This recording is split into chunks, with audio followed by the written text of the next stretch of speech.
स्वागत है आप लोगों का इस वीडियो में। क्वेश्चन नंबर 6 मैं सॉल्व कर रहा हूँ। अच्छा क्वेश्चन है, ग्राफ का भी थोड़ा अप्रोच यूज आएगा और कैलमेटिक्स मतलब कैलमेटिक्स का क्वेश्चन है बेसिकली। इस चैप्टर में इसलिए डाला गया है क्योंकि आपको फोर्स पूछा गया, तो आपको बस मास से मल्टीप्लाई करना है वहाँ पर। ठीक है, तो देखिए है ना कैसे सोचेंगे हम लोग। तो कह रहा है अ पार्टिकल ऑफ मास 50 ग्राम, ये लो मास दे दिया 50 ग्राम। ठीक है, 50 ग्राम। ग्राम को आप ऑब्वियसली केजी में चेंज कर लो अभी। तो 10⁻³ kg करोगे तो ये 10⁻² बन जाएगा। ठीक है, तो यहाँ तक समझ रहे हो। उसके बाद बोला गया है it is moving on a straight line. Okay, बहुत अच्छी बात है। The variation of speed with time, ध्यान रखें स्पीड है, वेलोसिटी नहीं है। Is shown in figure. Find the force acting on the particle at t = 2 second, 4 second और 6 सेकेंड पे पूछा गया है। अच्छी बात है। तो मैं क्या कह रहा हूँ, स्पीड दिया गया है। आप तो बोलोगे कि सर इसकी स्लोप एक्सीलेशन होती है, लेकिन वो तो वेलोसिटी टाइम ग्राफ की स्लोप एक्सीलेशन होती है। तो अब आप ये देख लो कि ये स्ट्रेट लाइन में मोशन कर रहा है, ये बोल दिया गया है, तो यानी डायरेक्शन चेंज नहीं हो रही है अभी।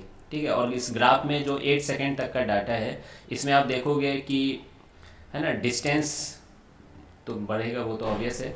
डिस्प्लेसमेंट भी अगर आप सोचोगे तो अभी है ना क्या कहते हैं, निगेटिव नहीं हुई है यहाँ पर। ठीक है, तो आप सोच सकते हो कि सेम डायरेक्शन में जाता जा रहा है, जाता जा रहा है, तो स्पीड ही क्या हो जाएगी, वेलोसिटी हो जाएगी। ठीक है, तो हर जगह वेलोसिटी पॉजिटिव ही है, बस शुरू में क्या हो रहा है, वेलोसिटी बढ़ रही है, फिर कांस्टेंट रह रही है, फिर घट रही है। तो जब वेलोसिटी बढ़ रही है तो वहाँ पॉजिटिव एक्सीलरेशन होगा। जब वेलोसिटी कांस्टेंट है इसी वाले इलाके में, तो वहाँ एक्सीलरेशन जीरो होगा। और जब वेलोसिटी निगेटिव है तो आप तो जानते हो, सॉरी वेलोसिटी घट रही है, निगेटिव नहीं, वेलोसिटी घट रही है, तो आप तो जानते हो कि वहाँ एक्सीलरेशन क्या होगी, निगेटिव होगी। तो बस हम लोग यही करेंगे। और एक्सीलरेशन निकालते कैसे हैं, स्लोप से निकालते हैं, है ना। तो slope of VT curve gives acceleration. ठीक है, तो यहाँ स्पीड था, लेकिन आपने देखा ना कैसे हमने वेलोसिटी भी सोच लिया यहाँ पर। ठीक है, तो सबसे पहले t = 2 सेकेंड पे देखते हैं। तो t = 2 सेकेंड मतलब ये वाला पॉइंट है। अब बताइए इसकी स्लोप देखिए, तो वो स्ट्रेट लाइन है, तो टेन थीटा आप कहीं पर भी देख लीजिए, यहीं टेन थीटा देखने की आवश्यकता नहीं है, आप यहाँ पर भी टेन थीटा देख सकते हैं। तो एक्सीलरेशन कैसे निकालोगे, स्लोप। ठीक है, स्लोप मतलब टेन थीटा। तो आप टेन थीटा देखोगे तो दिख रहा है ये 15 वर्टिकल बाय हॉरिजेंटल है ना, परपेंडिकुलर बाय बेस। ठीक है, तो अब देखो 15 बाय ये करते, अब ये वाली मतलब जो है टाइम कितनी है आपको डायरेक्टली नहीं पता है यहाँ पर, तो फिर दिक्कत हो गई। अब आप बोलोगे सर मुझे पता है ये 3 सेकेंड की फीलिंग आ रही है, और कहीं ना कहीं आप सही भी हो। ठीक है, लेकिन डायरेक्टली नहीं दिया गया है, तो आपको क्या करना चाहिए, यहीं पर स्लोप देख लेना चाहिए, है ना, इस वाले पॉइंट को मिला के। और ये देखिए कितना अच्छे से मिल गया। काश ग्राफ पेपर होता तो और अच्छे से कॉन्फिडेंस आता, लेकिन फिर भी अच्छे से मिल रहा है। तो ये 10 है और ये 2 है। क्लियर है ये चीज़। तो स्लोप कितना हो जाएगा, 10/2 यानी 5। ठीक है, मीटर पर सेकेंड स्क्वायर, सब ऐसा यूनिट में है। तो फोर्स कितनी हो जाएगी आपकी, mass into acceleration, mass into acceleration. Mass कितनी है, 5 × 10⁻², और एक्सीलरेशन 5 आया, 5 जो कितना होता है 25 × 10⁻² न्यूटन, यानी कि 0.25 न्यूटन। तो ये फोर्स आ गया। अब देखिए ये फोर्स जो हो रहा है स्पीड को बढ़ा रहा है ना, देख रहे हो यहाँ पे स्पीड बढ़ ही रही है, तो ये फोर्स पक्का किधर लग रही होगी, अलोंग द मोशन लग रही होगी। तो ये चीज़ क्लियर हो गया। नेक्स्ट t = 4 सेकेंड पे देखिए, t = 4 सेकेंड पे देखिए। तो t = 4 सेकेंड पे फिर से एक्सीलरेशन आपको कैसे पता चलेगा, स्लोप से पता चलेगा, स्लोप ऑफ वीटी कर्व। लेकिन जब t = 4 सेकेंड के पास देखिएगा तो यहाँ पे स्लोप कितना है, जीरो है, देख रहे हैं, जीरो स्लोप है। तो एक्सीलरेशन भी कितना हो गया, जीरो। तो गेस कीजिए फोर्स भी कितना हो जाएगा, मास इंटू एक्सीलरेशन, क्या जीरो लिख दूँ मैं। फिर तीसरा t = 6 सेकेंड पे, t = 6 सेकेंड पे,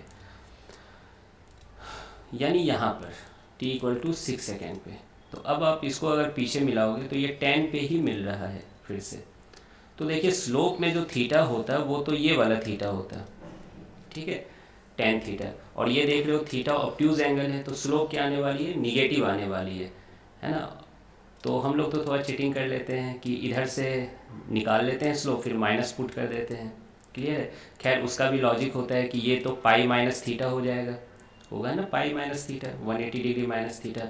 तो देखिए टेन पाई माइनस थीटा आप निकालोगे, टेन पाई माइनस थीटा, तो वो क्या होता है, माइनस टेन थीटा होता है। ठीक है, तो टेन थीटा ही तो स्लोप है।